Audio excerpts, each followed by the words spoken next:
Good evening. So let's start this current affairs. Today we are going to deal few issues.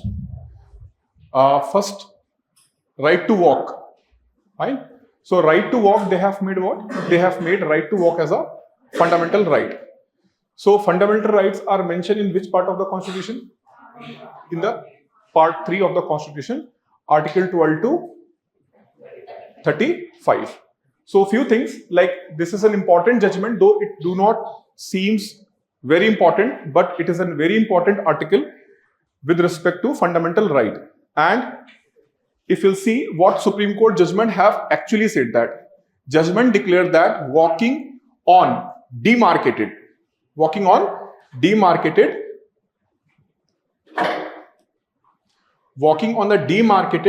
and maintained footpaths. So who demarcates and maintain the footpaths in India? Who demarcates and maintain the footpath in India? See, we have 3 layers of the government structure in our country. One is a union government, other is a state government, and third is a local government. So union, that is central government, then state government, and at the bottom layer, that is a municipal government. And this municipal government was not a legal structure in Constitution originally, but the 73rd and 74th, fine, 73rd and 74th amendment, they have given a constitutional basis to the local government in India. Local governments in India, they are in existence from 18th century onwards. 18th century, 19th, even there are evidences, we do have the structure of local government even in the ancient time, fine. But the modern local government came into the existence once the British came to India. So they have given the legal structure to the municipal government in India. But the original Constitution of India have not recognized these institutions as a constitutional bodies. 73rd and 74th amendment have given them to a not just a legal status but a constitutional status. Purpose was to make sure the third tier or the most important tier of the governance should work on regular and continuous basis.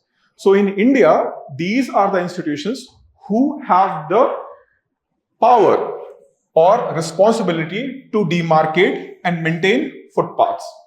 National highways, roads, they comes under whom? They comes under union and state structure. But highways and this footpaths, they will come under whom? They will come under the municipal government. Now, when Supreme Court declares something as a fundamental right, anything declared by the Supreme Court as a fundamental right, what it changes? What change is there when Supreme Court is going to declare this is a fundamental right? Once it is declared as a fundamental right, now you have the right against the state. You have right against the state means what? If your fundamental right is abridged, now you can directly reach to where? High Court as well as Supreme Court. Which article? Article 32 and Article 226. So these two articles empowers public citizens of India to reach where? Supreme Court and High Court directly. So remember that High Court and Supreme Court have original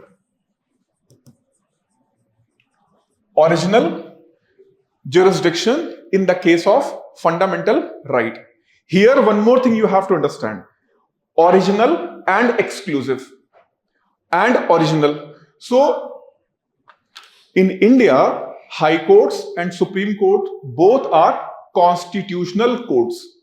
Fine. Constitutional court means they can listen the case related to any provision of the Constitution. Fine. So they can interpret the part of the Constitution.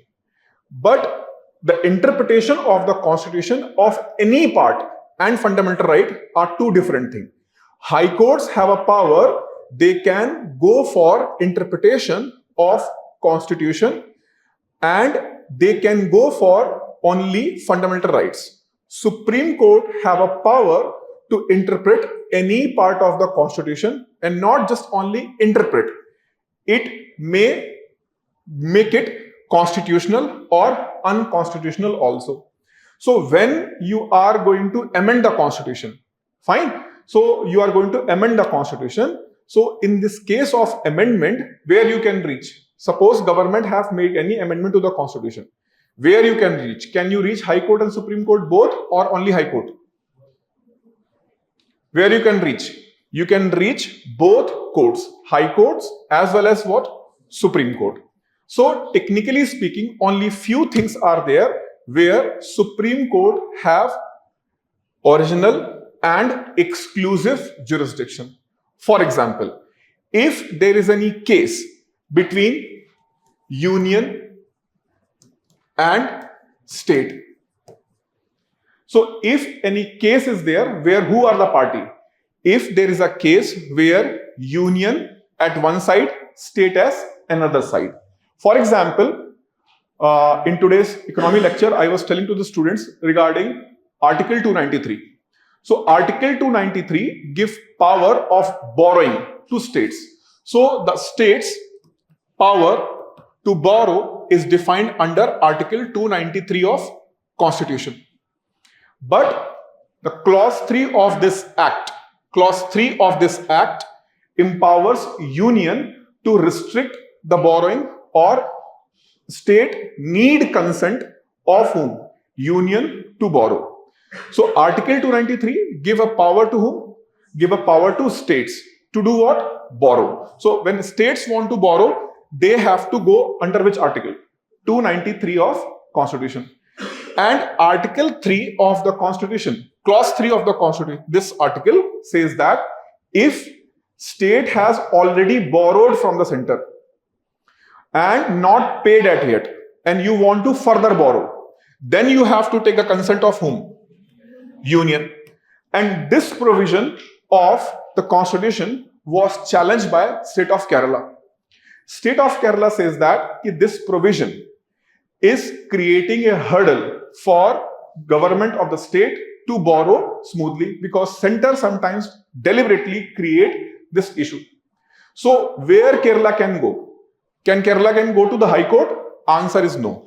Kerala can go against union at where? Only in the Supreme Court. So when you are the court, you are a court who can listen that case only. No other court have this power. Then the term is used as a exclusive jurisdiction of the court. So in the case of center versus state, state versus state, state versus few states. So if it will be like this, suppose there is a case where one side union versus state, union versus states, fine, union versus states, state versus state, again states versus states. So all these cases are exclusively for whom? Supreme Court. So there is a term called exclusive, fine, means only you. Original, you as well as other court. For example, when we talk about fundamental right. So in the case of fundamental right, Supreme Court and High Court both have the power to listen the court case. Fine. So that will come under what? That will come under original jurisdiction of the High Court and Supreme Court. So what is original jurisdiction? Original jurisdiction means it is given to you. It is given to you by the Constitution. So when Constitution is giving to you, but there are the other courts, like in the case of fundamental right. So fundamental right, High Court and Supreme Court both can listen the case. We call it as a original jurisdiction. But when the case is exclusively for one court only, no other court is being allowed, then it is called as a exclusive jurisdiction. So in the case of fundamental right, both High Court and Supreme Court have a power to decide. Fine. So now, right to walk on the footpath is fundamental right. Fine. Is a fundamental right. Now, outside this building, there is an RTO office. RTO office or registrar office? Sorry, registrar office. And majority of the time, the footpath is blocked by whom? Parking. Illegal parking or unauthorized parking. So if the municipal law of state of Telangana, Hyderabad says that this is an footpath for public usage and it is being occupied by some unauthorized construction or illegal parking, now you can directly reach to where? Supreme Court or even the High Court of the state of Telangana and raise this matter. Earlier architecture says that if it is being a footpath and occupied by some illegal parking or some illegal construction or illegal vendors, and if you have an issue, then you have to file an appeal at where? Municipal office. We are facing difficulty, you have to submit your request and municipal officials are going to act on that. But now you can directly go to where? High Court. And in this case, High Court is going to summon whom? It is going to issue the notice to the municipal commissioner and state secretary also. Why this footpath is occupied.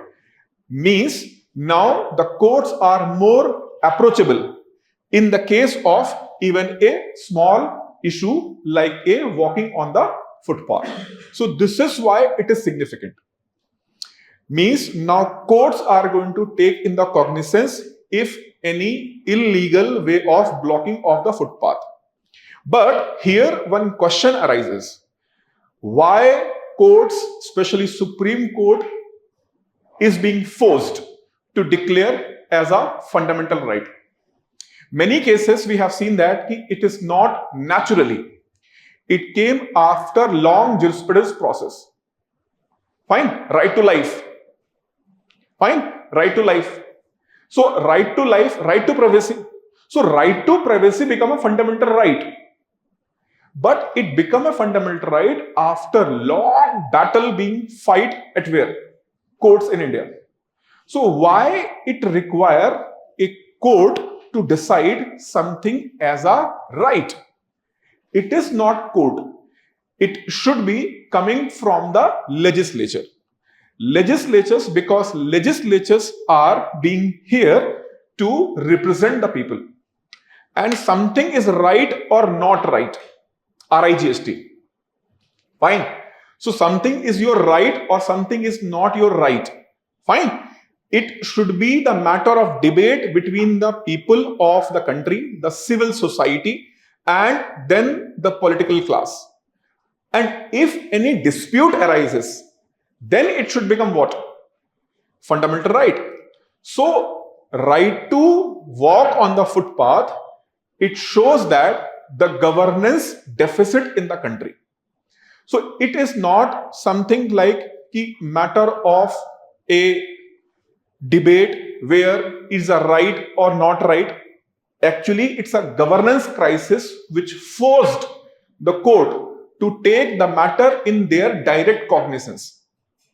Fine, because now courts in India, Supreme Court have realized that walking on the footpath is no longer being a matter which can be solved only intervention at what level? Municipal level. So that need more intervention where the state authority can be directly called. And that is why they declare what? That is why they declare as a fundamental right. Fine. Whereas if you see the case of right to privacy where whether you have a right of privacy against the state or not. Fine. So in the right to privacy case, what happened? State means country. Fine. State have a responsibility to protect as well as provide the welfare to the public. In order to protect, state sometimes need to gather and collect certain data. Similarly, for the welfare purpose, also state want to collect certain data. Fine. For example, you have decided to provide free food grain to all people who are under the below poverty line. So in order to provide food to the people who are under the below poverty line, you need to collect the data of the people, their identity and their data. So now question arises, to what extent state can collect the data? I believe that I do not want to give my data unnecessarily to whom? State. Because state can use that data to put a surveillance on me without any purpose. So here the matter of reach, who can reach to what extent, arises. So such cases can be settled by whom? Court through the jurisprudence process. It is understood.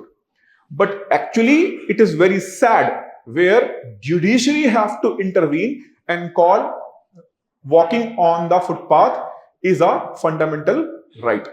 So it become a fundamental right. Of course, now the citizens of India are having more comfort and they can reach to the court. But actually it shows what?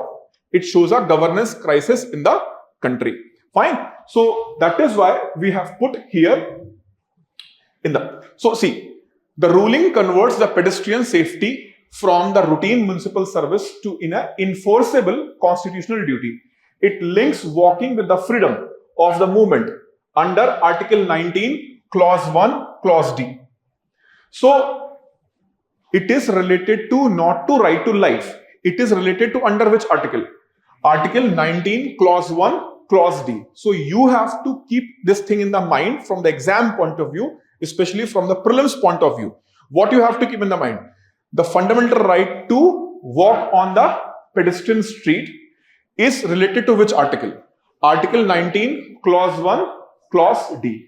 It comes under this thing. Now, Indian urban planning has often treated as road as a corridors for vehicles rather than common public space. Maybe this is not very common to you, fine, but it is like, this is not a, like Delhi, fine. Delhi, majority of the pedestrian places, you will even not able to understand it's a pedestrian street. You will consider it's a parking slot. Majority of the places, they are actually parking slot. So the judgment actually came for whom? Especially whom? Delhi people. Because if I'll tell about myself, I spent like 2004 onwards. 2004 onwards till then 2020, I was there. Majority of the places, especially where the High Court and Supreme Court is there. For example, Delhi High Court. Fine. So outside the Delhi High Court, if you'll go to that area, entire pedestrian street is occupied by the vehicle. And whose vehicle? Those who are in the court. Fine. So those who are attending the court, fine, being as a representative in the court, as a lawyer, or you are being there to represent yourself in the court. So these people have occupied that street. And for a long time, people thought that it is a parking place. It's a parking place. Now that is no longer be a what? Parking place. It is going to be a proper pedestrian street. So still pedestrian have a hesitation. Is I am doing something wrong or something right? Because you have never seen that as a street. You have always seen as a what? Parking slot. So imagine you born there and you have studied there. You are daily seeing that place as a parking place. So for you it is a what? Parking place. But one order of the court have made it what? A pedestrian street. Now you are walking on that area where you have never walked. Though it is near to your house. Fine. Now you are able to walk as a street. Fine. And you know that in that area, the parking people have proper vendor.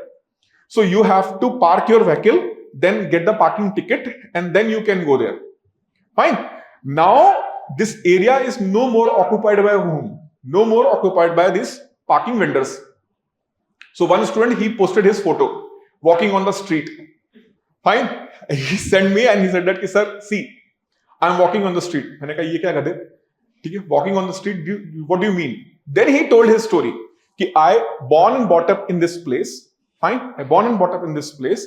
But after the Supreme Court's order, next day, some people went to the court and they have requested, and court have issued the notice.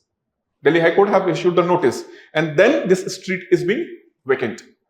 So, see, the intervention of the judiciary in civil matters, rights, it is not considered as something need to be celebrated. Actually, it is something which shows a deep issue of a urban management in the country and rural management in the country. This case is especially urban area, with respect to the urban area. Fine. So footpath are broken, encroached, absent, all these things. Now, constitutional and statutory hooks. So as I mentioned, which article? 19 clause 1, clause D. Second, 74th constitutional amendment. See, there are the two amendments. One is 73rd and other is 74th. 73rd is for rural and 74th for urban. So 74th constitutional amendment 1992 inserted part 9A and 12th schedule. How many subjects? 18 subjects. So mention there which amendment? 74th amendment. 74th amendment, which part is inserted? Part 9A is being inserted. And that is having how many subjects? 18 subjects are being there in this one. Fine. Now,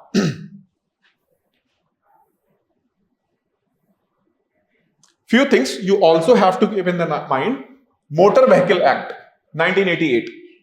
Amendment Act when? 2019. Though amendment is not required, in India, we have a Motor Vehicle Act governs vehicle and licensing, but is silent on pedestrian infrastructure. So, pedestrian infrastructure, vehicle is being there, registration is being there, but it is not speaking anything on what? Anything on this. State Municipal Acts and Town Planning Acts, West Road and Footpath responsibility under urban local bodies. So even if you do not recall this provision, it's fine. But this provision you must recall if any matter related to this topic will appear in the mains examination, and in the prelims examination that can be made a statement. Consider the following statement about right to walk on pedestrian street. Fine. And this might be directly put as a statement.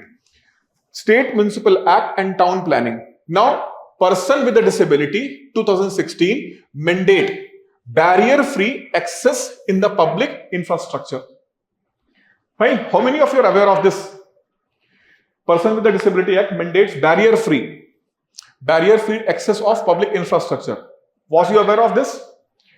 Fine. Now, Indian Roads Congress Code, IRC, this article 103-2012 on pedestrian facilities and urban street design guidelines.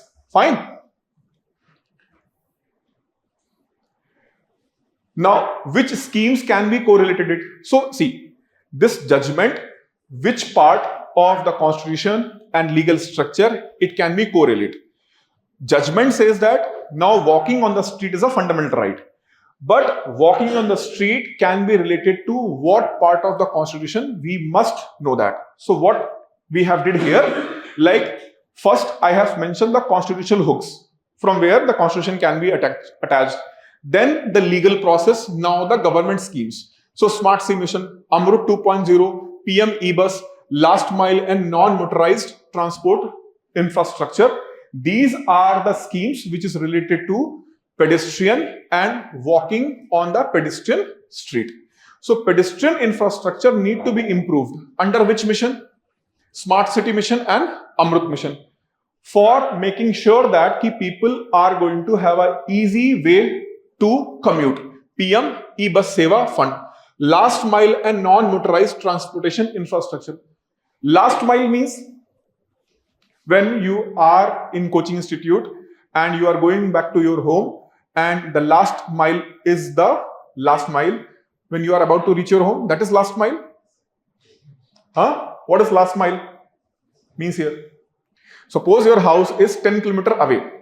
So after completing the class, when you are going to reach your home back, so you have covered 9 kilometers. Now what left? Last mile is left. That is last mile. What is last mile? Huh? Yes. So the connectivity to the remotest area.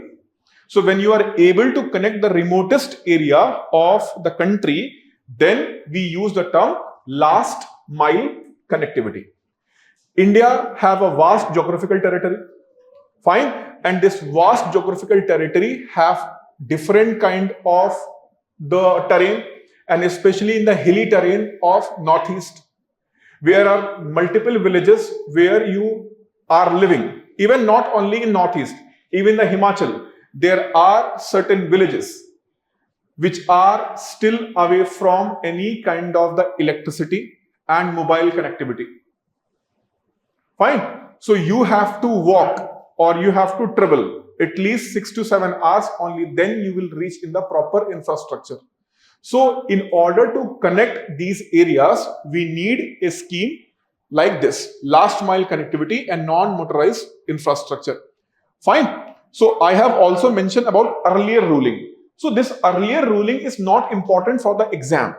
These earlier ruling is for the purpose of developing the understanding. So one thing you have to keep in your mind is certain things which are mentioned in the notes or in the article or at some place. All things are not related to exam only. There are certain things which can provide you the base and context. So here I have mentioned the context, certain context in which they have mentioned. Now I have also added a cross-country comparison like Vision Zero. Sweden and Complete Street in US frame the pedestrian primary as a design and policy paradigm.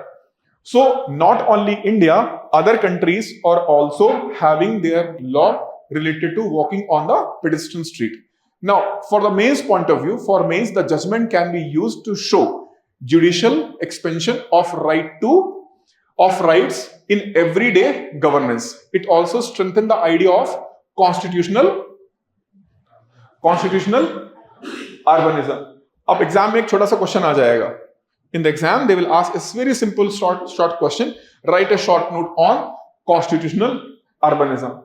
And public is going to scratch his head. What is urban constitutionalism? So can you describe what is urban constitutionalism? Huh? Or constitutional urbanism? Constitutional urbanism. Can you define constitutional urbanism? What is urbanization or urbanism? What is urban?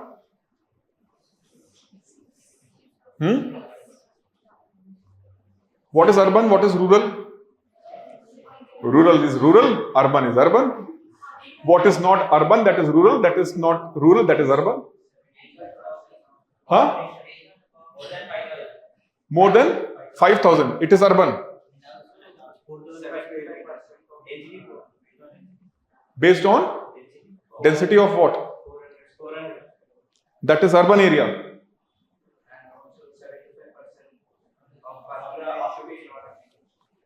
– 75% of the people should be non-agriculture.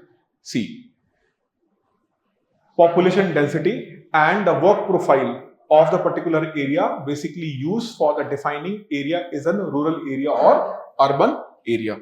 Once an area is defined as an urban area, that comes under 12th schedule, and the area which is not an urban area, it is by default what area? Rural area. If it is not an urban area, then what area it is? So what need to be notified? The area should be notified as a rural area, then urban area. Suppose there is an area. In India, there is a particular area. So by default, this area will be what? Urban area or rural area?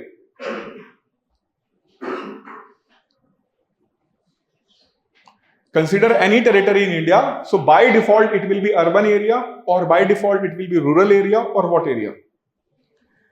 by default until unless it is not categorized as an urban area or tribal area or specially recognized area. It is only a rural area.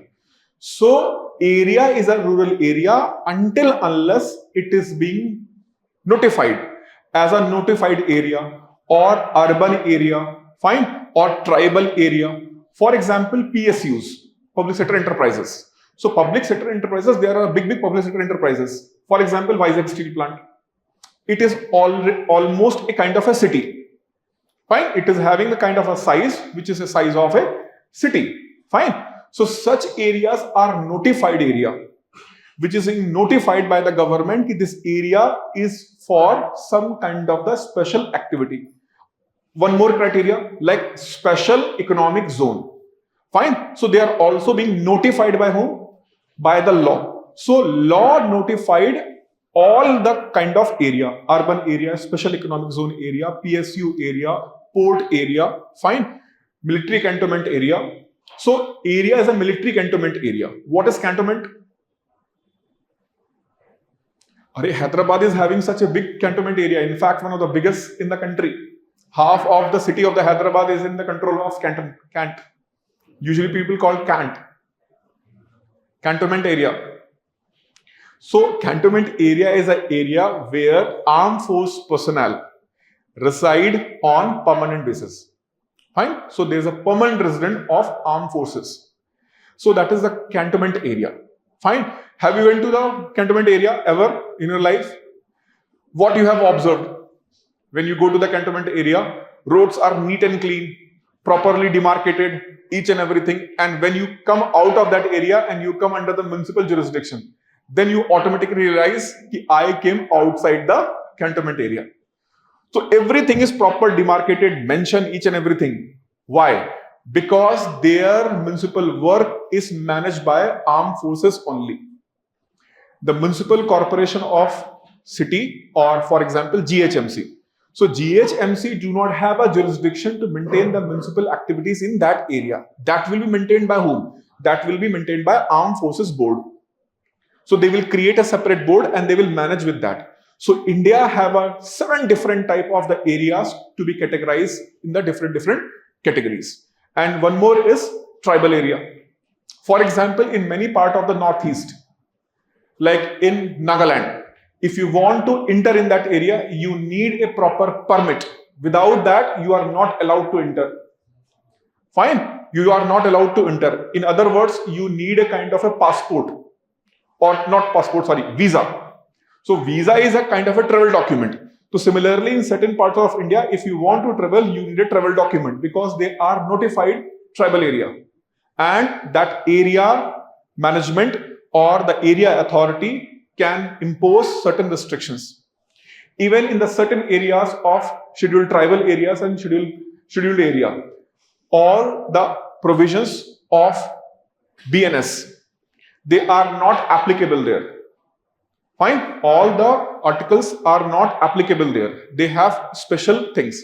So the point is, in India, any area is a rural area until unless it is not notified in the particular category.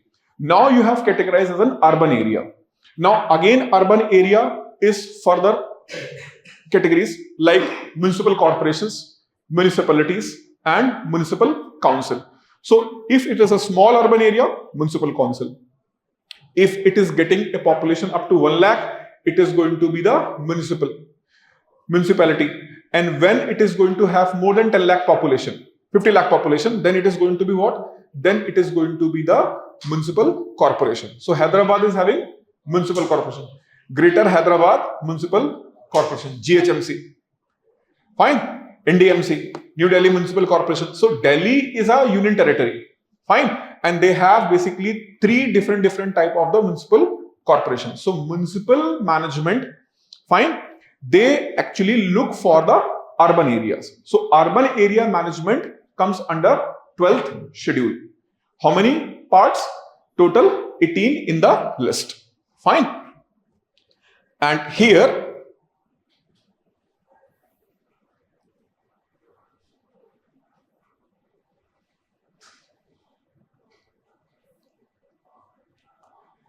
74th Constitutional Amendment, Part 9A, Article 243P to Article ZG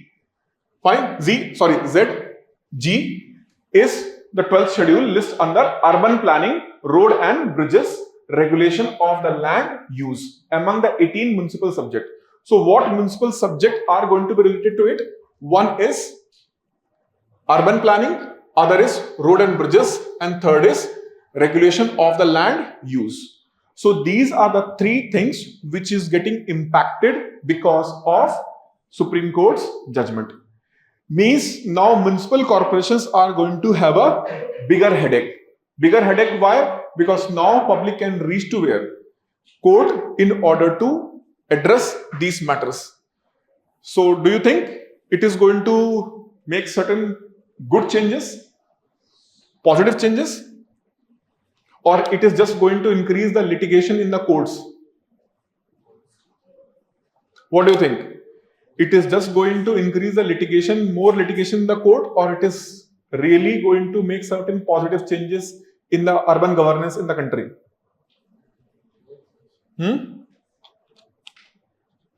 No views, no opinion. Both. How both?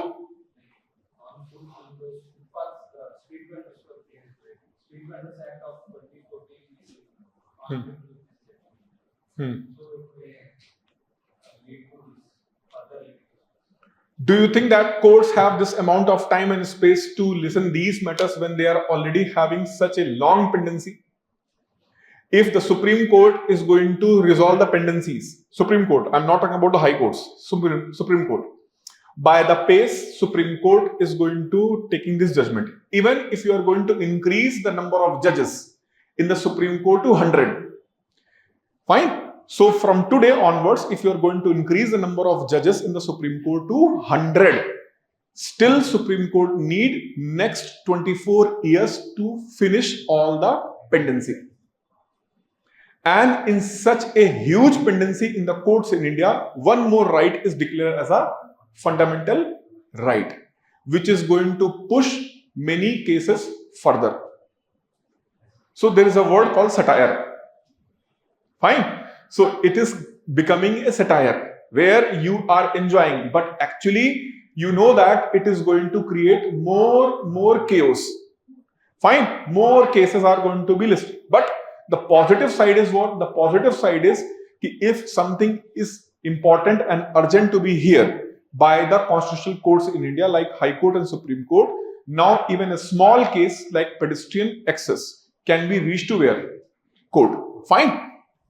And you can go to this question also. The right to walk judgment constitute everyday urban governance discussed with the reference to pedestrian safety, municipal accountability and inclusive mobility. So see, I have discussed the topic with you. Fine. Question is in front of you. Can you write the answer? Yes or no? See, this is class. This is not a kind of a auction where you have to raise your hand only when you have a sufficient money to invest on that. Bhai, mujhe answer karo. Answer my question. Are you able to write this question or not? If yes, then write this question in your notebook and attempt it your house. I will provide you the model answer. Model answer will be given to you in whatever the group you are. Fine, WhatsApp group you are, you will get the model answer of this question. The right to walk judgment constitutionalize everyday urban governance. Discuss with the reference to pedestrian safety, municipal accountability and inclusive mobility. So this question is putting few things. One is most important word, urban governance, with reference to pedestrian safety, municipal accountability and inclusive mobility. So here two very important terms are here. One is related to what? Urban governance and municipal accountability. So if urban governance was right and if the municipal accountability is still there, then you never going to have such judgments in India where courts are being forced to declare walking on the street as a fundamental right. So this clearly shows that deficit in urban governance and municipal accountability. So how you will open the answer? If it is a 10 marker or 15 marker, fine. Two possibilities of the question is being there. 10 marker means introduction should be limited to 2 lines, not more than 2 lines. So you can directly start with the statement कि recently Supreme Court have declared. Fine. अब आपको case नहीं याद आ रहा. Suppose you are not able to recall the case. Under what case Supreme Court said that? It is not an issue because it is not something very important where you have to remember the case. Fine. When something is going to be mentioned again and again at multiple places, then it is required you should mention the case. For example, right to privacy. Which case need to be mentioned? Puttaswamy and Shreya Singhal both. Shreya Singhal case might be some people who are listening online, fine, and those who are listening in the class. Many of you are a beginner. For you, maybe it is surprising. Fine. So this also happened with us when we are sitting in the class and teacher said that it is this case, and we are like, "Bhai, kaun sa case tha ye?" We have never heard that. Fine, and we are in tension. Ki, bhai, why? Because some of the people in the class, even teachers said that. Do you know about this case? Like, for example, 𝐃𝐸𝐴𝐧𝐥𝐸𝐧𝐢𝐧𝐠. Fine.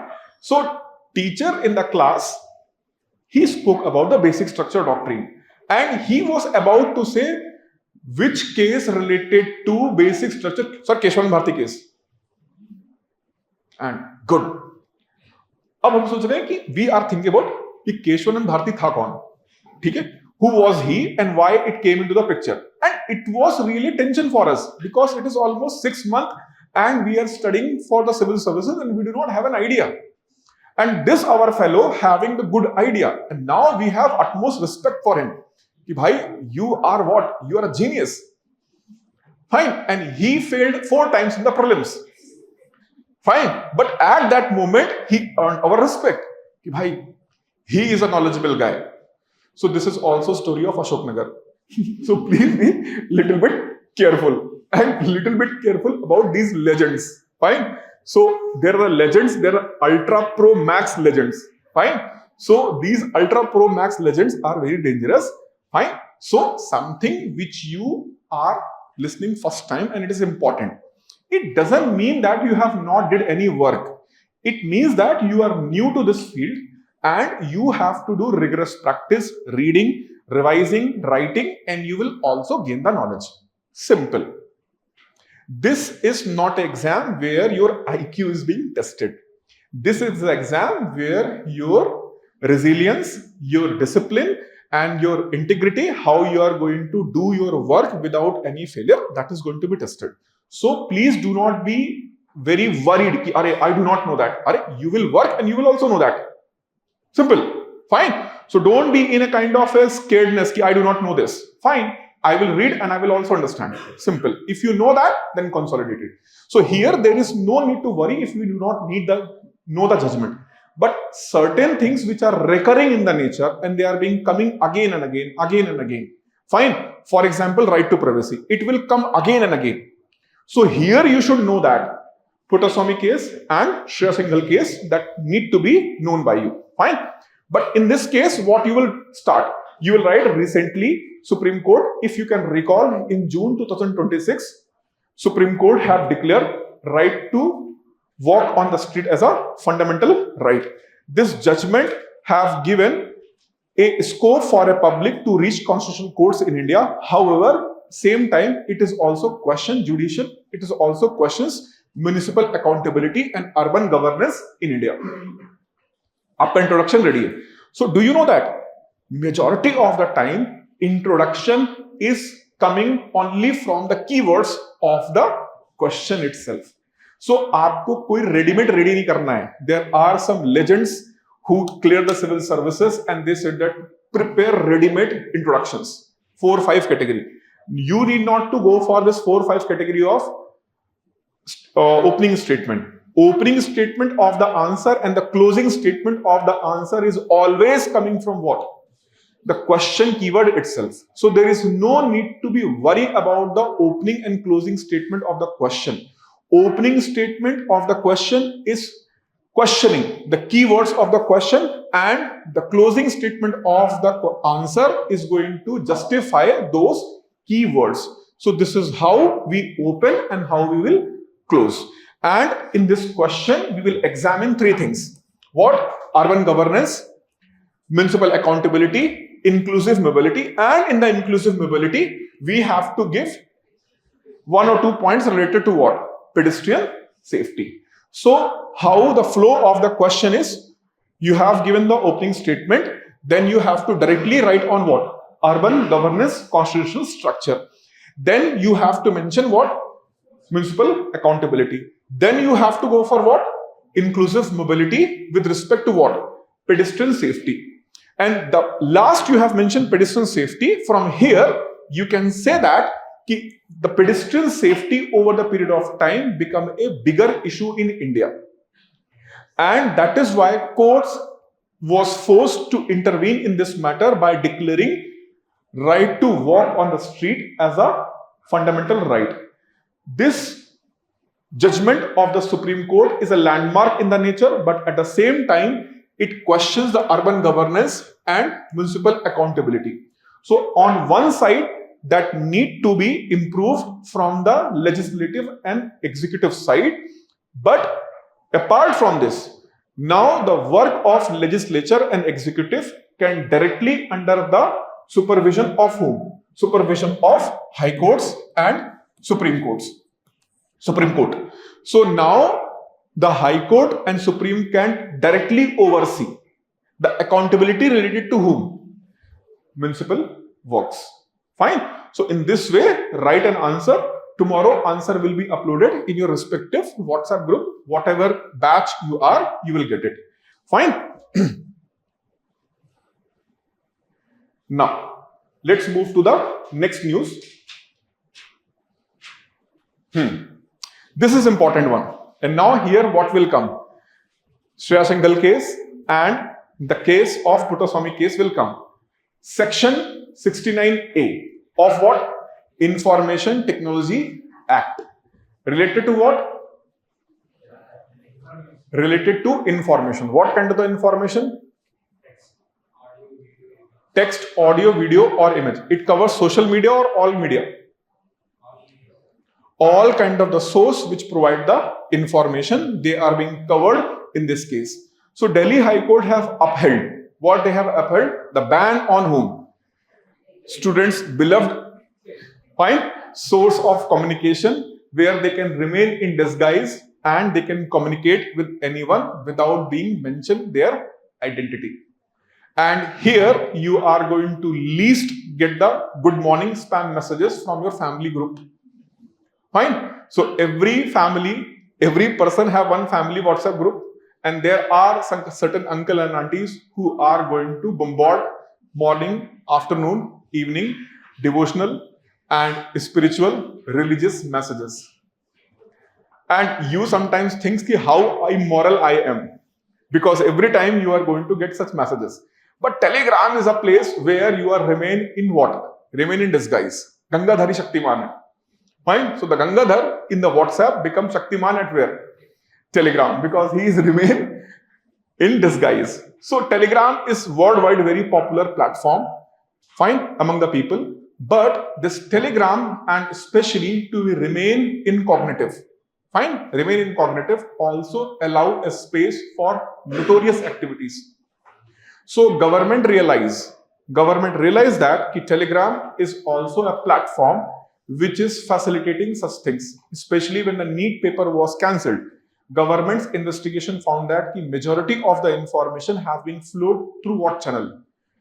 Telegram. So that is why government have decided to go for temporary ban. Fine, temporary ban on whom? Telegram. And then Telegram have reached to where? High Court. Against whom? Government's ban. Fine. Why High Court? The reason is High Courts in India have a territorial jurisdiction. So territorial jurisdiction means what? If an organization is having any issue with the respect to the government, they can go to Supreme Court or they can go to that court from where they have registered office. So in this case, Telegram, who have a registered office at where? Delhi, they have reached to the Delhi High Court and asking to revoke this temporary ban. Government have used which section? Section 69A in order to ban on whom? Temporary ban on Telegram. So the case is significant because it accepts at least in these facts that blocking may extend beyond individual links, channel to the platform level. That is why this judgment is important. Judgment is not important with respect to Telegram. Judgment is important because this judgment have validated. See, earlier government was banning particular channel. Fine, YouTube channel ban kar diya. Fine, not banning entire YouTube. Government have banned certain YouTube channel. For example, during the Operation Sindoor, government have banned certain Pakistani-based channel to be broadcasted in India. And not only those radical one. In fact, famous cricketers like Shoaib Akhtar's channel is also being blocked. He was crying because he was getting good number of views from where? India, and making good amount of income. He was widely followed. Many Pakistani channels are being widely followed. YouTube channels are being widely followed in India. And that is why there is a very good source of income for them, because YouTube reward you on the basis of number of views. Fine. But government have banned. So government's ban on those channels was not based on security of the country. Shoaib Akhtar in his channel, he is not speaking against India and he is not doing anti-India activity on his channel. Government have banned because government found that they are monetizing their channel, they are earning income through whom? Indians, and that money is used against whom? India itself. But was that ban is challenged in India in any court? No, it was not challenged. Government have used the same article. During Operation Sindoor, government have banned many of the channels, many of the accounts, but not challenged at where? Court. But now when the platform is being banned, platform service provider reached to where? Court. So this judgment have validated government blocking may extend beyond individual links, channel to platform level. So it's a kind of an alarm bell for whom? All grams, Telegram, Instagram, kilogram, jitne bhi grams hain, all they have to be little bit careful, because now platform can also be banned, and it is upheld by whom? High Court. Though it can be further challenged to where? Supreme Court, but government have put a temporary ban. So it is not being challenged, because by the time you are going to challenge the Supreme Court, by the time ban is already over. But if any platform is going to be banned for 1 month, fine. Suppose that Instagram is going to ban for 6 months. UPSC have requested to the government that students are using too much Instagram, so kindly ban it for at least 3 months before the prelims exam. And only those students who are appearing for the civil services. Fine. So those people who are having account on the Instagram, it is going to be banned by whom? Government. Be focused on civil services exam. Do not use the social media. It is for your greater benefit. Will you agree with this? Will you agree with this? If government is going to do this? Don't do this. This or this. This is nothing. Why? So I do not understand this. You have to say this. Yes. No. Yes or no? Yes. 2 account बना रखे हैं इसने. Fine. So, see, tell me, are you going to support this idea of the government? Every parents in India is going to support. Sir, सब कुछ ban कर दो. ठीक है? Even ban his movement also. Fine. He should not go to anywhere else, to the institute, library, and other things. Ban everything. He should be focused only on what? Studies. And the same parents are sending you also the reels. You see, he got the success and you are not doing anything. And same parents are going to say that, ban it. Fine, ban it. So this is a funny thing, usually happens in the society. Fine. Society feels that should be gag order on something, but at the same time, when it is moving towards back to them, they are not taking it in the right spirit. So it is not right when government is going to do certain things. It will become under moral policing. Fine. You are enough mature to understand what is good, what is bad for you. Fine. So such ban should not be basis on certain things. And this is what actually came in the Shreya Shinghal case and then actually in the Puttaswamy case. Supreme Court in the Puttaswamy case have put total 8 conditions, 4 plus 4 condition.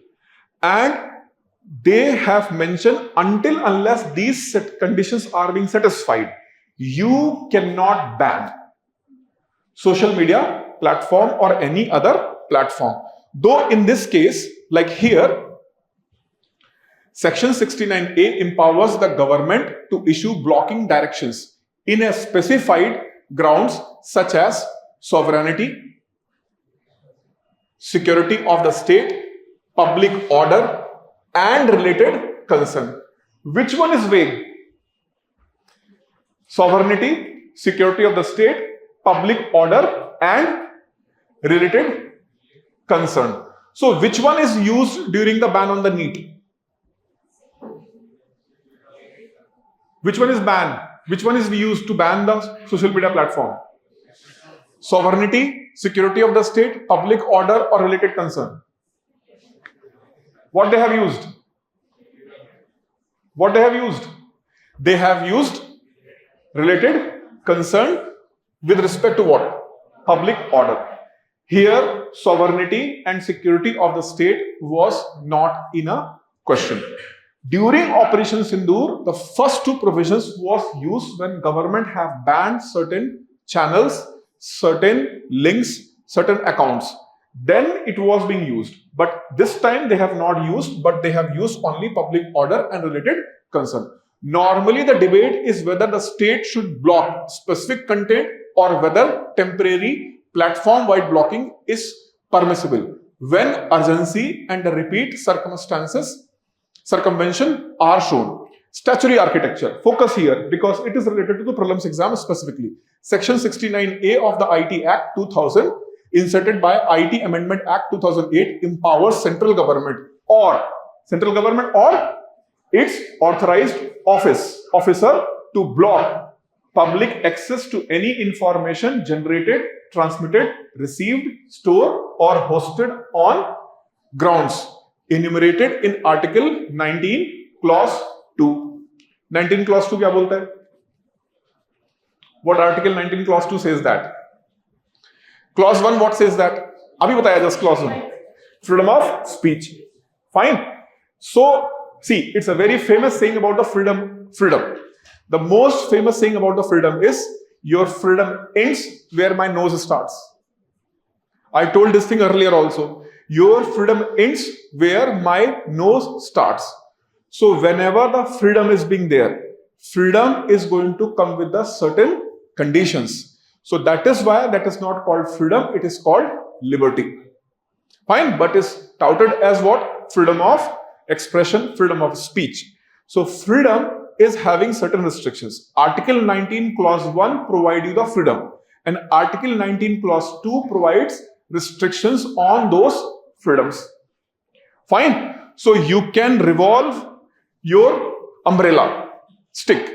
Fine. That is your freedom under Article 19. But from where my nose starts, the Article 19 Clause 2. So Clause 1 give you the freedom. Clause 2 of Article 19 provides what? That provides restrictions. Fine. Now here it is clearly mentioned, those students who do not have an idea, they can write that also. Article 19 Clause 2 of Indian Constitution limits the fundamental rights to freedom of speech and expression. It empowers the state to enact laws imposing reasonable restrictions on freedom of speech. And on what basis? On what basis you can restrict?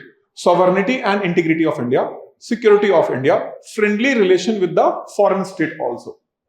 So if you are going to speak too much against Vladimir Putin and government of India is going to feel that India-Russia relations maybe get hurt, then your YouTube channel can be blocked. Fine. It can be blocked or banned because your speech or your expressions are creating a problem with a friendly relation with whom? Russia. Can it happen with the China also? If you are running a YouTube channel where you are speaking about China and government have banned it because you are speaking too much against China, can government is going to ban it? If you are going to speak too much against China on your YouTube channel, do you think government is going to ban it? Yes or no? It can be banned. Why? Because both countries are trying to improve their relation. But your consistent content is going to create a kind of a disinformation, and might be it is going to impact the relation between whom? Might be relation between India and China. In that context, that might be banned. Fine. Now, public order, decency or morality. Fine. This is the most contested part. Decency and morality. So here you are giving the scope to whom? Scope to state to go for moral policing. So on the basis of moral policing, can state ban certain things? Answer is yes. It is provided under Article 19, Clause 2. Then contempt of court, defamation, incitement to an offense, prevent encouraging or provoking others to commit a crime. Don't go to Lohargarh Fort. Fine. Fine. So now they have committed the crime. Now they are putting a blame on each other. She forced me and he forced me. Fine. So if you are going to have your channel or broadcast or something like that, and where you are telling the people, do this. Fine. Then what will happen? Then you will be banned. Do you remember Sonam Wakchuk? Sonam Wakchuk. Fine. What happened with him? He was detained. Fine. What he was doing according to the government? No, it was not anti-government protest. He was charged for this. He was charged for this. You are pushing the people to do crime. You are pushing the people to do this. You do not want to go to the jail. And that is why you are pushing to your people. My followers, you are not my followers. You are part of my heart. Fine. And I know that for our justice, you are going to hit those people. Fine. And now you started hitting and you are damaging the private property and government property. So those people who are doing those crime, only not they will be prosecuted. Those people who are doing this to push them to do certain activities, they will be also being punished by using this provision to ensure these restrictions are not misused. This is very important, to ensure these restrictions are not misused. Reasonable. Fine. Reasonable. The scope of what is considered reasonable is ultimately determined by whom? Indian judiciary. So the reasonability of the ban under Article 19, Clause 2. So what you have to keep in the mind, Article 19, Clause 1, freedom of speech and expression. Article 19, Clause 2, restrictions on freedom of speech and expression. And the freedom of speech and expression can be restricted only on the basis of what? Reasonability. And who is going to ultimately decide whether it is reasonable or not reasonable? Judiciary. Which courts? Supreme Court and High Court. Fine. The constitutional courts in India, they can decide whether it is reasonable or not. Fine. Now, see. Procedure is governed by information technology procedure for safeguards for blocking of a public access of the information. Please pay attention to here. Okay. Directions originated means how government put a ban on it. So Telegram pe ban kaise laga? Today I will let you know how the Telegram is banned by government. What is the process of putting a ban on Telegram? So first, direction originated with designated officer. What level? Joint Secretary. Fine. You do not need to join two secretaries. That is a position called as Joint Secretary. Which ministry? MIT. Stand for Ministry of ठीक से बोलो, Ministry of Electronics, Ministry of Electronics and Information Technology. TY stand for technology. MIT. Fine. So there is a joint secretary level officer in the MIT. A committee examines request, and in the emergency rule 9 permits interim blocking by the secretary MIT with post facto review. Have you understood this? So there is a process. Process means what will happen? A joint secretary level officer is going to make a request. We want to ban that thing. This will be banned by whom? This will be banned only when it is being reviewed by whom? Committee examines the request. So committee will examine the request. If request is valid, then committee will recommend ban it. But if it is an urgent, then who? Rule 9 permits interim blocking by whom? Secretary. So secretary can directly block what? That particular platform. So in the case of Telegram, what happened? In the case of Telegram, Rule 9 was being used. So under Rule 9, Section 69A, Rule 9 was being used, and they have put a ban, interim ban, and then the review will be placed. So if it is an urgently need to ban, then you can use what? Rule 9 to ban it on immediate basis. Review will happen on later. So this is why post facto review. So word post facto means what? When you are going to do something after doing it. ठीक है, आपने murder कर दिया, you have murdered a person, and then you are thinking that have I did it right or wrong? Post facto analysis. Don't do that. Fine. You should not do that, just for making you to understand what is post facto review. After doing something, when you are going to review, that is called post facto. Now, section 69, clause 69A, then clause 3 prescribes imprisonment up to how much? 7 years for intermediaries that fail to comply.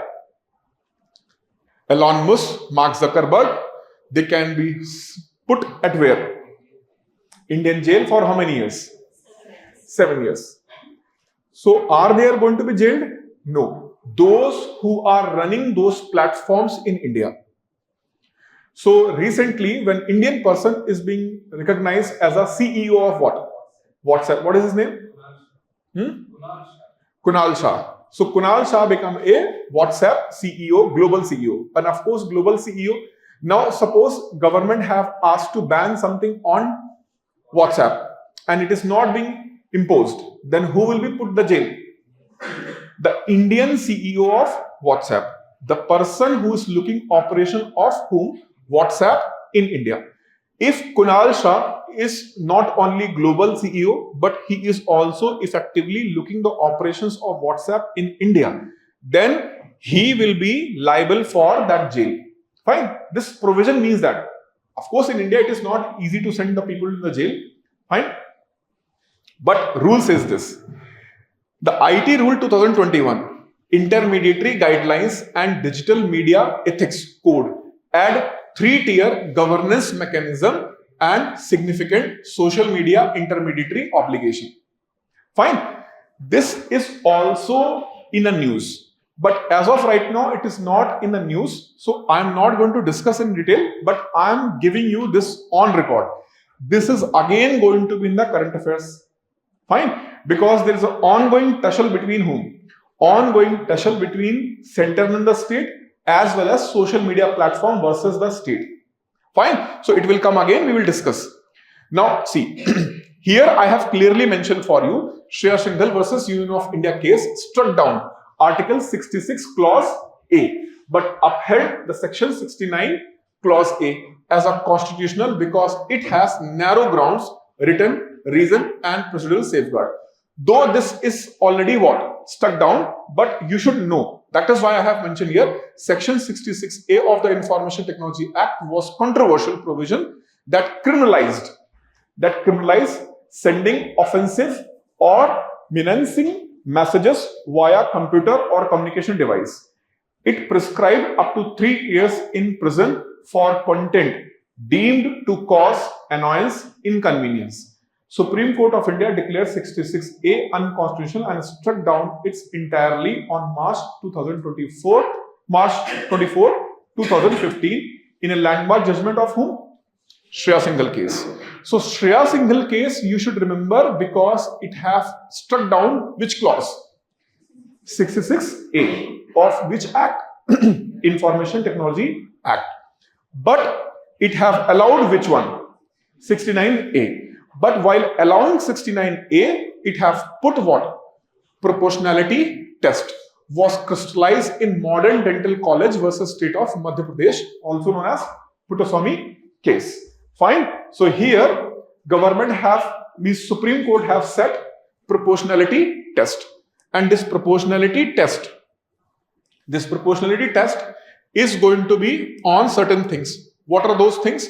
Number one, legitimate goal. So what is your goal for putting that ban? What is your goal? Second thing, sustainability or rational connection.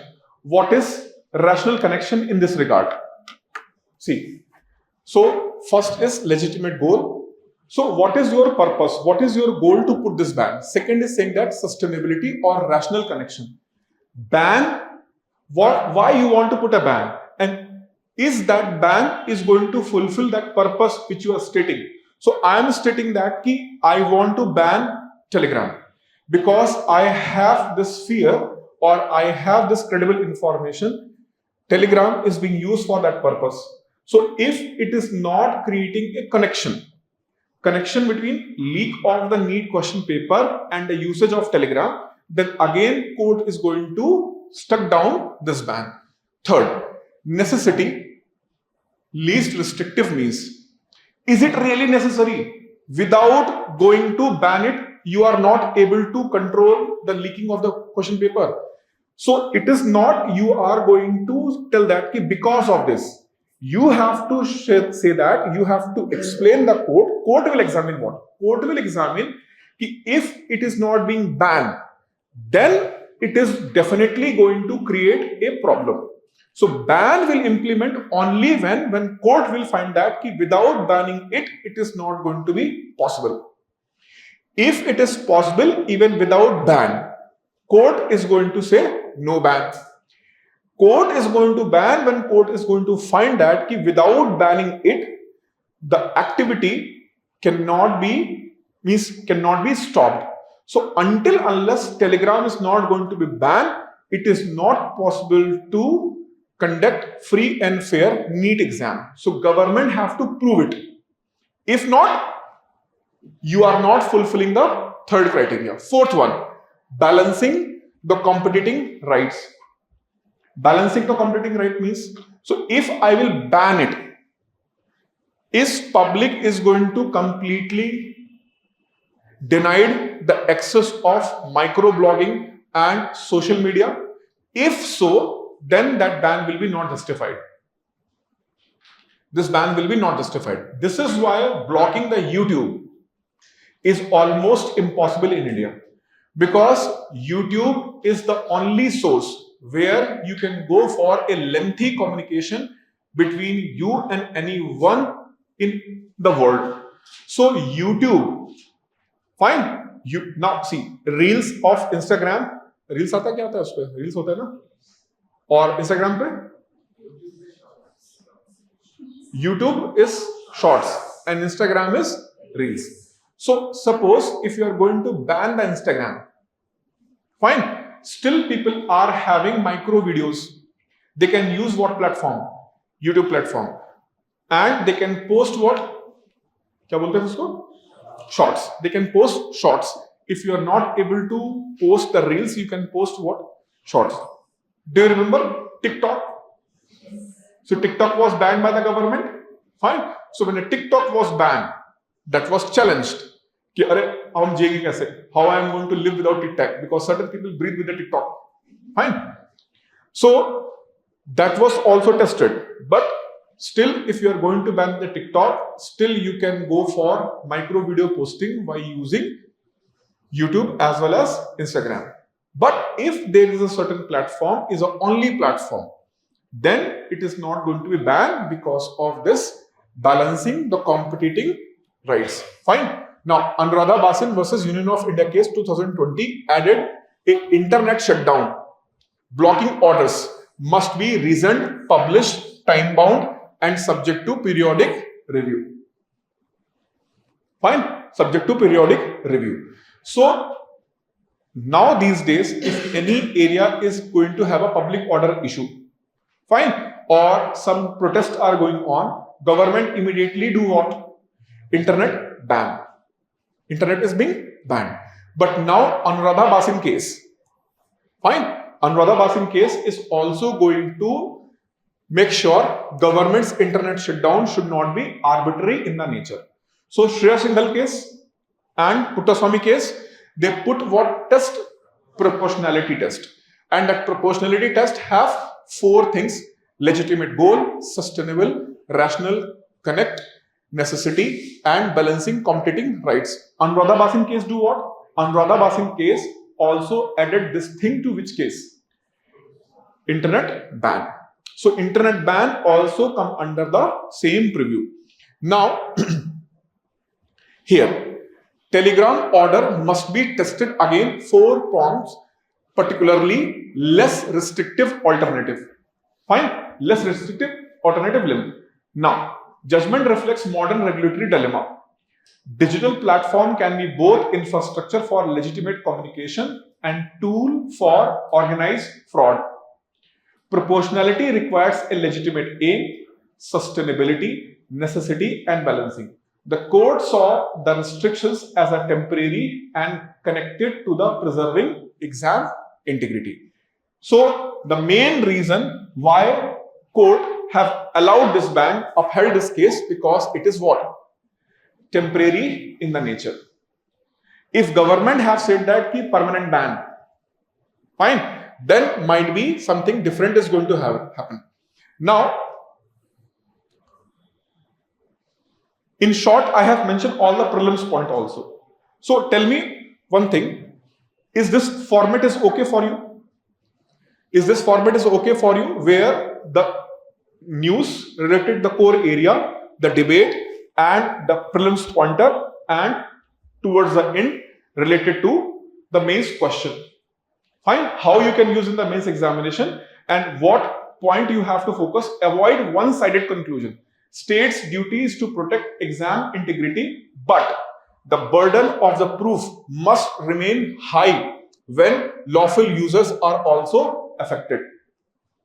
So, if the question is going to ask you, ki was telegram ban was right or wrong, what you will say?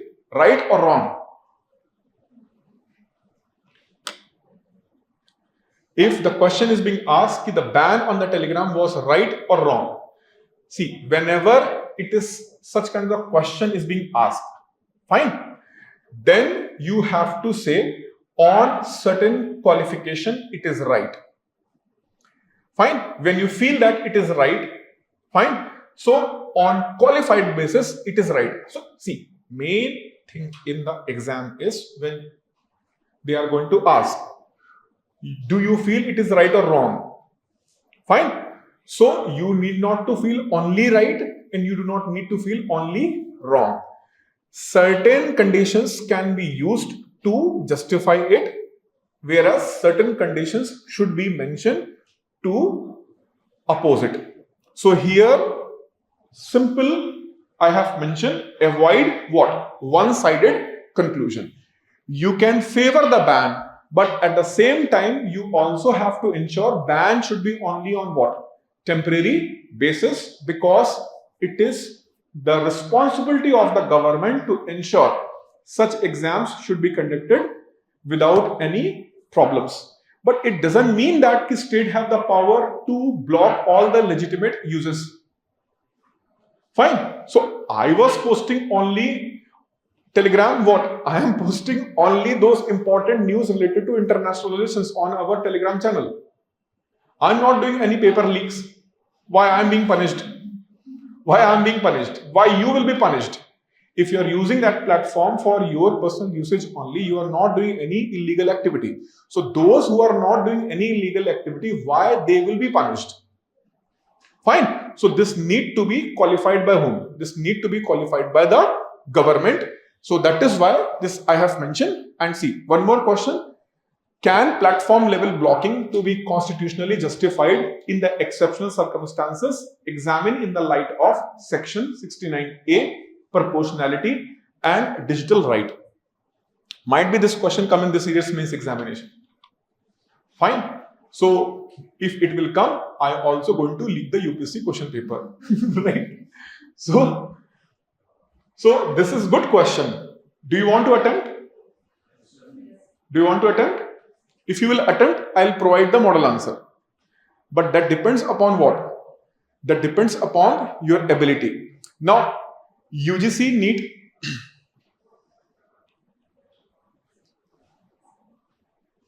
undergraduate NEET exam retest and institutional accountability in the examination.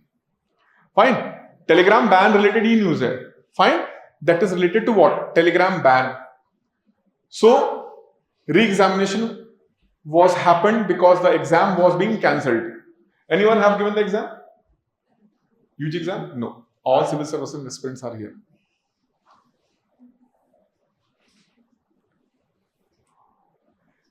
Institutional and statutory background. Fine. NEET UG is conducted under which? National Medical Commission NMC Act 2019, which replaced Medical Council of India and made NEET is a single qualifying exam under section 14 of NMC Act. Read with section D. So here more information is there. Basically, I have mentioned this thing regarding this one. The Radhakrishnan Committee 2024 recommended encrypted multi-mode question delivery, fine, anomaly detection software, district level confidentiality protocols and standing anti-cheating cell at NTA. Fine. So NTA is what? National Test Agency. So regarding National Test Agency, see, National Test Agency is in the news. Fine. And they want to be remain in the news. Fine. They are just not in the news. They want to be remain in the news. And you can be remain in the news by two things. Either doing good things or going to bad things. And NTA have decided to remain in the news for good things. Fine? Good things, but they will turn into the bad things. Why? Because they are not able to ensure the exam should be conducted on free basis and it is not going to have any discrepancy. So this is why NTA is in the news. Radhakrishnan Committee recommended the encrypted multimodal question delivery. Encrypted means? Encryption means?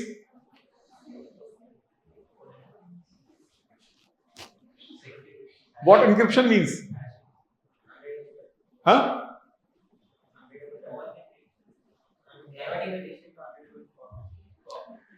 When you are going to make that communication going to be read only by those who are being destined to read it or receive it, then it is called a encryption. Fine. Especially what happens in those houses where the small kids are there, who are of the age of 5 or 6 years old. Fine. And imagine a situation where some guests have came to the house and they are not leaving. Husband wife cannot communicate directly, so they have started using the WhatsApp message. Fine, WhatsApp message. And wife have just message to her husband ki when they will go. They are sitting here on my head for past 4 hours and they are not going. And this message was sent to her husband. But her husband's phone was in the hand of the kid. And he started reading loudly. He started reading loudly. So that message need to be encrypted or not. Fine. Though that message was encrypted. WhatsApp provide end-to-end encryption. What is end-to-end encryption? Encrypted message means the message is being coded, which cannot be decoded by anyone easily. Fine. But it can be decoded at where? at the server. So how you are communicating? Two people are communicating. Two people have a mobile phones. That is not direct communication among them. It is happening to the server. So is the person who is sitting on the server can read the message? Yes or no? Do you know? Earlier they can read. I have personally seen that. One of the friend who was working in the idea. So he invited, he come to the office, we will go back to the evening. Fine. So we went there. And you can literally check who is sending what SMS. Fine. So that era belongs to the SMS era. Okay? And that SMS era, like people are using the message service like Instagram and other things. Okay? आप भी message भेजते हो, ठीक है? Friends को message देते हो और dash. Fine. So you can literally see who is sending what message. Fine. So though it is what? It is encrypted message, but it is visible at where? It is visible at the server. So when the end-to-end encryption is there, end-to-end encryption is going to ensure that message cannot be read at any point. And that is why it is called as end-to-end encryption. Fine. But even the message is end-to-end encrypted, still government can force the service provider to go for jailbreak. Means government can force those companies to provide even the encrypted communication between two people. Fine. Under the land of the law. So even Google is telling you, sir, it is 100% safe and secure communication. But Donald Trump can read your message if he want. It doesn't matter what kind of the encryption is being provided by the company. But if the government will force them, and that is why US intelligence is very powerful intelligence. Why? Majority of the tech companies, Google, Microsoft, artificial intelligence, all these tech-based companies are related from where? US. So US have a capacity. This lecture which we are delivering here, they can access all the cameras. They can access each and everything related to you and me from the internet. Fine. Why? Because this encryption do not qualify to the national security law. So under national security law, you can force to certain providing agencies. Fine. For example, Apple. So Apple devices are highly secure devices. Apple account, once it is being logged, it is not very easy to retain the data from it. Then the phone will go to whom? The phone will go to the particular security agency and they will write a proper authorized letter. Under that phone is going to be broken. Broken means they will extract the information. Otherwise, information is never being available through the iPhone. And that is why people also use the iPhone for that purpose. Fine. More secure than which device? Android device. Okay. So this is about end-to-end encryption. Now, see,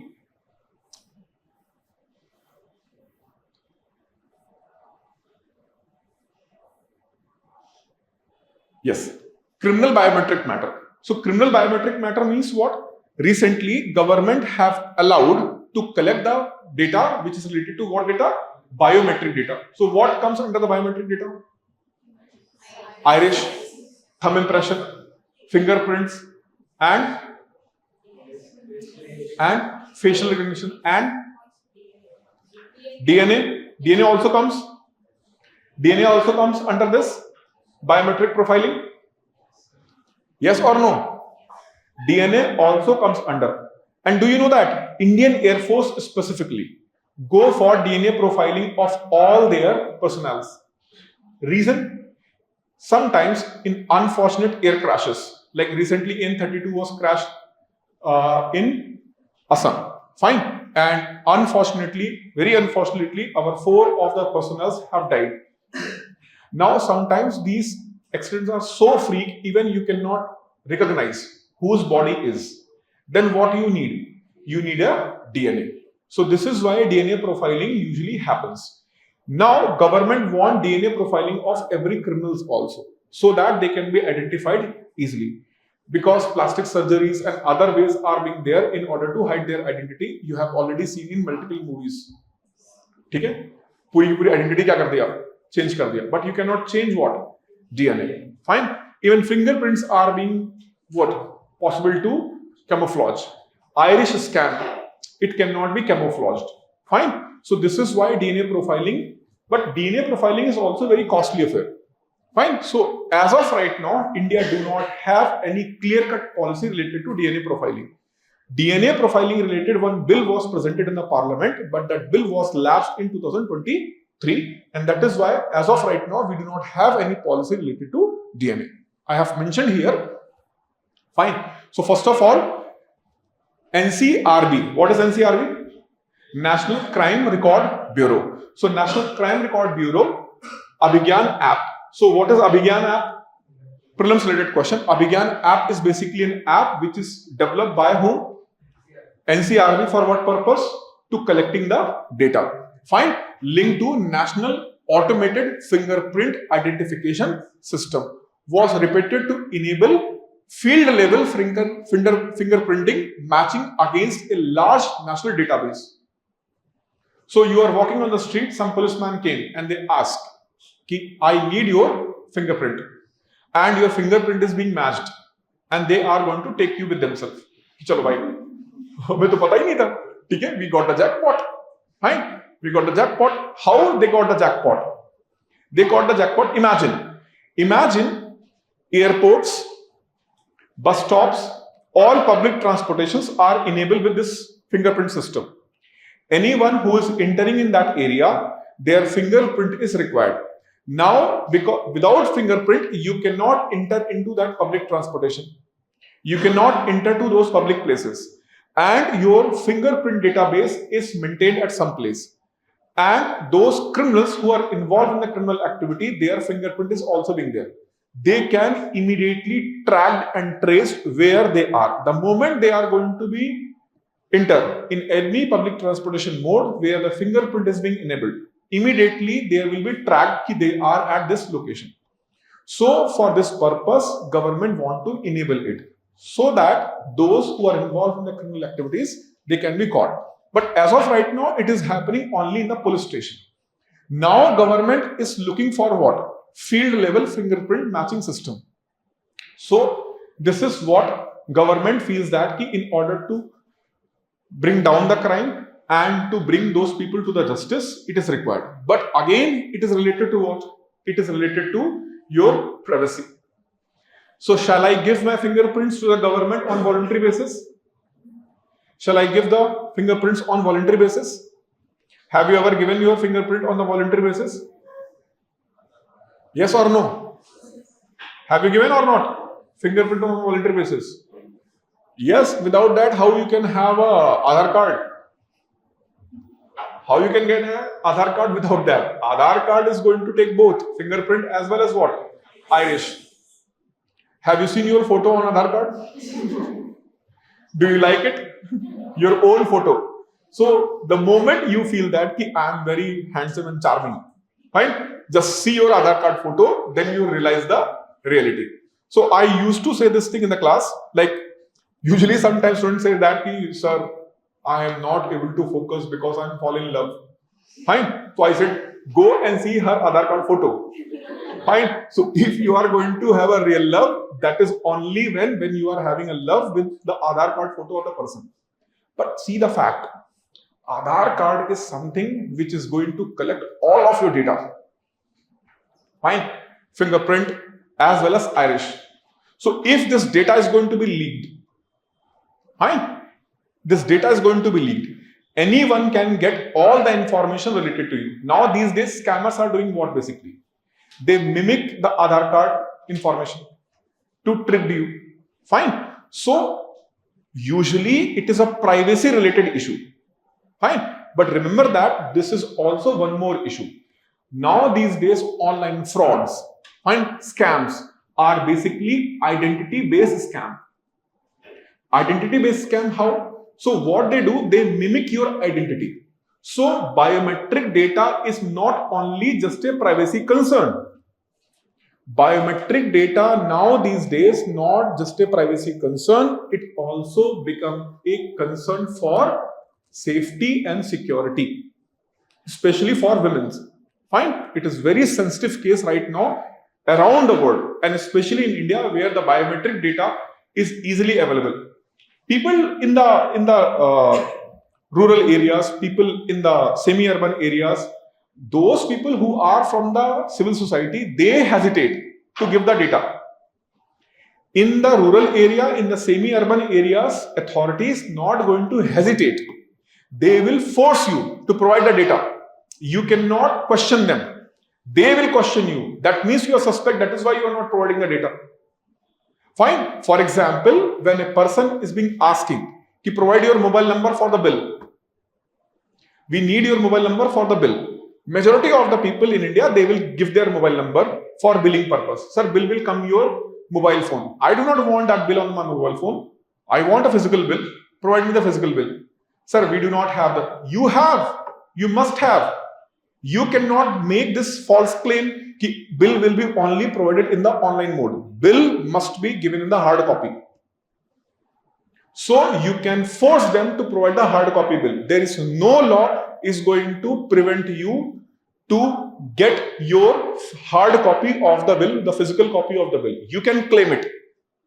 But for the convenience, they ask this. But usually what happened? They say in the authoritative manner, we need your mobile number for this purpose.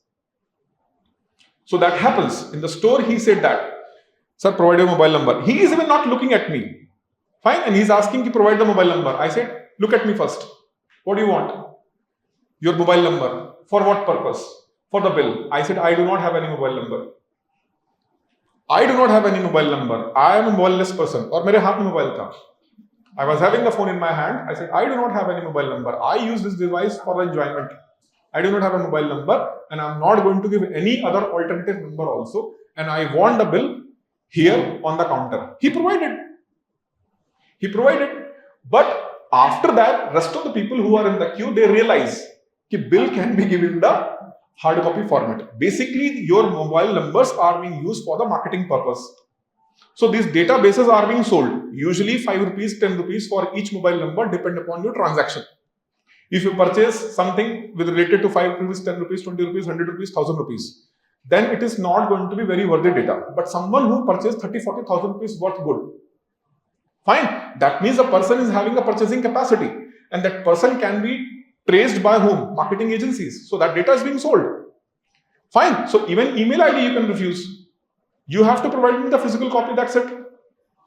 Fine. So now these days, it is not just related to the privacy matter. Data is also related to avoid and prevention of any kind of the scam which might be possible to happen with you. So this is also an angle. Now see, here Criminal Procedure Identity Act 2022 replaced the Identification Prisoners Act 1920, and it allows the collection of measurements such as fingerprint, palm print, footprints, photograph, iris and retina scans, physical and biological samples and behavioral attributes from specified category of a person. So when they ask you, stand like this, fine, up your hand, move. So all these are going to be recorded. Fine, it can be recorded to see your walking pattern, your voice pattern, your physical pattern, triads. All these can be stored legally under the law. Now, the key sections related to it, though it is not very important from the exam point of view, just for in context, here the main important thing is what? Privacy and data protection framework. As I mentioned, legality, legitimate state aim, proportionality and procedural safeguard. So in the earlier example, I have explained about 4 parts of this proportionality. But as I stated in the beginning, Puttasammy case have put 4 plus 4 condition. So these are the first 4 condition, and under that proportionality have further 4 condition. Fine, which is legitimate goal, rational nexus, necessity and balancing. So these are 4 things under what? Proportionality. But proportionality itself is a part of 4 different aspects which is put under which case? Puttasammy case. Fine. So this is why this portion is very important. So actually the main purpose was not the criminal news. One, you should know the Abhigyan app. For what purpose? Who is developing that app? National Crime Record Bureau. Fine. They are making this record. Under which app? Abhigyan app. Naam kya rakha hai? Abhigyan. Fine. So Abhigyan app is not for the purpose of providing knowledge to common people. Because see, name is little bit creating a confusion in the mind. Might be this app for social usage purpose. App is for what purpose? Storing the criminal record related things. So this is why you should have a clarity in the mind. App is for what purpose? Second thing, apart from knowing this, you should understand this portion of the proportionality test, basically related to what? Basically related to right to privacy in India. So the two four-fold tests are therefore nested, not competing. The privacy test asks 4 threshold questions. The third of those proportionality is answered by running the 4-prong sub-test. Digital Personal Data Protection Act, DPDP, Act 2023 is omnibus data protection law but exempts processing in the interest of prevention, detection, investigation or prosecution of any offense. So you have a right. Digital data protection law provide you the protection of your digital identity and your data. So your data and digital identity both are protected, but there is an exception to it, that is prevention, detection, investigation, prosecution. So see those 4 words. Prevention. So prevention means, so to prevent something, government can collect your data. To detect something, fine, in order to detect something, they can collect your data. For investigation purpose, they can collect your data. And for prosecution purpose. So prosecution means what? Now the charges are being framed on you and you are going to be prosecuted in the court. So that is final stage. But before that, like for example, what they have did in this recent sensational case of Ford. Fine. So they have went for a suspicion of a person why he is wearing a hoodie and cap in such a hot summer month. So that has created a suspicion. Now with that they have did what? They started putting in electronic surveillance to find out who this person is. And when they started tracking all the traces, then they came to know this person. And at that stage, still they have not made any revelation. Then they have put further electronic surveillance to trace the messages and calls and WhatsApp messages between these two people. And when they found that there are a consistent call between these two persons who are being there, then they established this fact. So police have made this sensational claim only after overcoming of what? Digital Personal Data Protection Act. So they have used this prevention, detection, investigation and prosecution. So in this case, police have used what? The detection and investigation purpose to overcome your Digital Personal Data Act. Understood? Now, regarding DNA, I have also mentioned DNA Technology Use and Application Regulation Bill 2019 lapsed when 2023 was proposed to set up DNA data bank at the national and regional level with the DNA Regulation Board, but has not been enacted. So see, when the question will be in the exam, people are under pressure. Fine. In such condition, if you have studied in the current affairs, the government have, NCRBC have did this and they have one application in order to collect all the data. So the data collection of the DNA is also legitimized or not. In India, is there any law which is regulate the DNA collection? Do we have any law which regulate the DNA collection in India? If I'll ask this question to you right now, what will you say? Yes or no? Do we have any law to regulate the DNA collection? Answer is no. We do not have any specific law with respect to collection of DNA samples. Means as of right now, if any authority will ask you, कि we want to collect your DNA, you can firmly refuse. It is purely on what? Administrative and voluntary basis, because there is no obligation on a person under any law to provide their DNA sample.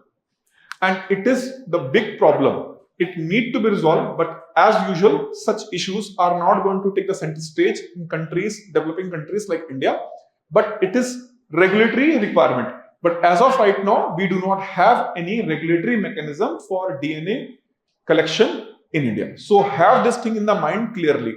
Fingerprints, iris, palm, fine, thumb, each and everything is legalized under various laws. But still there is no law which governs what profiling? DNA profiling. DNA data collection, not profiling, sorry. DNA data collection is not being legitimized. So any person in India can outrightly refuse or reject for request of data, DNA data. Fine. Now, here again the prelims points are mentioned. Fine. And at the end, here, possible question, technology-led policing can strengthen investigation but also deepen surveillance. Critically examined with reference to the biometric database in India. So, of course, whenever investigation can be strengthened by being use of technology. What technology? Like Abhigyan app. So now see why the mains is difficult. In this context, you have to give an example of which app? Abhigyan app. So see, there are two students who are going to write this question, attempt this question. One student is going to write surveillance and Indian state. Fine? See, listen first. You can write the question later, listen first. So two students are going to attempt this question. One is saying that country like India, who is facing multiple kind of the security challenges at internal and external level. External level challenges are visible and clear, and we have a clear-cut tackling doctrine when we are dealing with China, Pakistan, but the internal threats are more severe in the nature and they are not properly visible, like drug menace, fine, crime against women. So in such cases, there is a need to strengthen the investigation by using the best technology available. And in this regard, government have started collecting the data of the people, the fingerprint data. So fingerprint data is being collected by the government, but still it creates a question on data privacy. So if government is going to arbitrarily collect the data of every person, it might be used for other purpose and it might be used for illegal purpose and it can create a privacy breach. So such things need to be avoided and government should act in the appropriate manner. You have used very good words, but is there any data and substance in this statement? No data, no substance, no example. You are going to get only 1 or 2 marks. Doesn't matter you have wrote very good words. आपको 2 marks से कम मिलेगा ही नहीं. And then students come and they say कि sir marks नहीं मिला. Why you will get the marks? You have not mentioned single law. You have not mentioned single initiative of the government. You have not mentioned any existing debate. Just saying this कि there is a debate in India, privacy versus investigation. What nonsense is this? Just mentioning this and you are expecting they are going to give you the marks. Mention Sri Single case, mention Puttaswamy case, mention DPDP Act, mention the court's judgment. Then you are going to give a substance to that debate. Just mentioning there is a debate in India, ये मिलेगा marks. नहीं देगा marks वो. They are not going to give the marks. You must have to give an example. Any statement without an example is going to give you 0 marks. So if you are mentioning 5 points, introduction, 5 points and conclusion. So introduction and conclusion fetch only going to give you 3. 7 marks based on point number 1, point number 2, point number 3, point number 4, point number 5. And every point should be supported by what? Examples, data. Otherwise, see, if you are concerned with the DPDP and privacy, fine, state surveillance versus DPDP. So, data protection versus state surveillance. Do you think students who are appearing for the mains examination, they are unaware of this debate? Everyone is aware of this debate. But who is more aware? Who is less aware? That depends upon what example, what data, what facts, what report you are going to mention. Fine. So the state integrity with respect to conducting the exam on free and fair basis. But if you are not mentioning Radhakrishnan committee's recommendation, you cannot expect the good marks. तो भाई आपको work करना पड़ेगा. You have to do that work, and that is why in this document I have highlighted. I have taken the class last Saturday when I have taken the class. I promised you to provide 15 days all the information. So this is what there. Fine. This is the information, and here I have covered. If you'll see here, this is up to what? 20 to 26 June. Fine. So 20 to 26 June. I have covered, but if you see, I have covered all the news which is related to the different area, and especially for you, I have highlighted all those important news and put in the box. How to use in the mains examination, what possible challenges you are going to face, this is all about it. But one thing I just want to let you know, here, mistakenly, I have put more information which is not required for you. So remember that certain information in this document is for context purpose, not exam ready information. So all the exam ready information, it is highlighted here in the prelims pointer. So the prelims pointer is an exam related information. These prelims pointer, it can be used at where? For example, 42nd Amendment 1976 shifted education from state list entry number 11 to which list? Concurrent list entry number 25. Fine. So this information is not just a prelims information. The same information you can write on the issue of 3-language policy. So if the mains question is on 3-language policy, the same information can be used there. So remember that any prelims point which you are going to memorize or remember, they are going to be better used at where? Mains examination also. So you should not think this information which I have memorized or I have remembered, it is only for this exam, mains exam or prelims exam only. All the information can be cross used in the prelims exam as well as mains examination. Fine. So this file I'll share with you tomorrow, not today. Tomorrow you will get this file, number 1, and 2 questions. No, I will share this time. She's smiling because she came and she requested I have not shared. So she's thinking I am not going to share this time. This time I have the PDF. Last time I was not having the PDF. And I'll tell you honestly, because of the mains examination, little bit more occupied. So not having the appropriate time. But I have prepared this PDF. I'll share with you tomorrow. Fine. Number 1. Number 2, the 3 questions which I have given you here, you can attempt these 3 questions and submit for the evaluation to the 3rd floor. Evaluators are there. Fine. And you will get an evaluation by them. Meanwhile, I'll prepare the model answer. I'll share with you also. So by the time you are going to get your evaluated answers, you will also get the model answer. Fine. So all these things means this PDF by tomorrow and rest of the thing by Tuesday. You will get it. Fine. So this format is better or just explaining that is better? This format is better? Fine. So I will further reform this format. I will add more information. I'll try to add questions also. So from next class onwards, I will add questions also which you can attempt directly in the class. So I'll explain and immediately you can go to the sheet which is shared with you in advance so that you can attempt those questions also and consolidate your knowledge. Fine. Okay. Thank you. See you in the next class.